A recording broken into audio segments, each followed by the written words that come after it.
Hello, our first geometry flip videos are available for you to review for your Chapter 1 test. And so we want to walk through some of these questions together and explain what we should be looking for in some of these problems.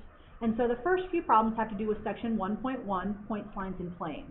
And so if you remember, we talked about the fact that you have information in your learning plan that helps you identify what your areas of review should really be. So please make sure you're taking advantage of that.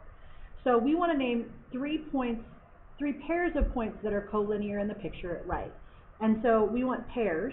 So one pair might be points C and B are on this same line. There's points B and E are on this same line. And C and E are on the same line. I also noticed that B and D are collinear as well. But for the most part, collinear just means that they are on the same line. So in this case, we've got four pairs of collinear points that are represented on lines that are actually drawn in the picture. You only needed three, but I listed four here. For question number 2, it says use the figure at right to answer the following questions. The first is to name points that are coplanar with point E. So point E is down here, and things that are coplanar are things that are on the same plane. So that would be this white plane that appears to be going up and down. So you can list any points that are also on that plane. So points A, B, and C would work because they're all on the plane here. And then F and D would also work, so D and F. And again, you only needed 3, it only had space for 3, but there are 5 possible answers to choose from.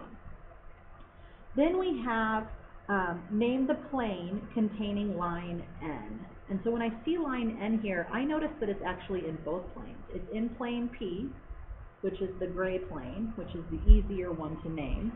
Then there's the white plane. It doesn't have the cursive letter in the corner like the gray plane does, so I have to name it with 3 points that are not collinear. So I want 3 points, so I could do like A and B, so plane A, B, and then I want one other point that's not on that plane, or on that line, so I could use maybe E or F. There's a lot of different ways you could name the other plane. The easiest answer in this situation is plane P. The next says to name a segment, specifically a line segment, containing point C.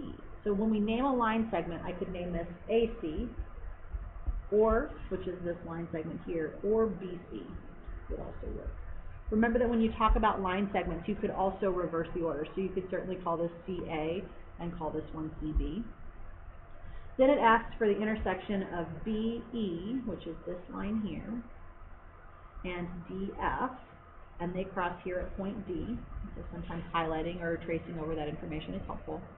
And the last says to name the intersection of plane ABG, which is this gray plane, and FDE, which is the white plane.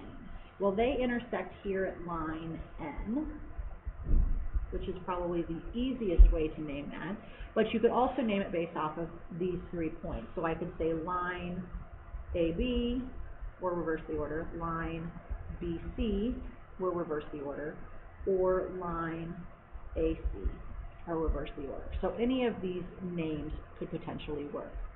So in this section, it's really helpful to have an understanding of how do you name points, lines, and planes, and to understand things like the words collinear, coplanar, and intersection.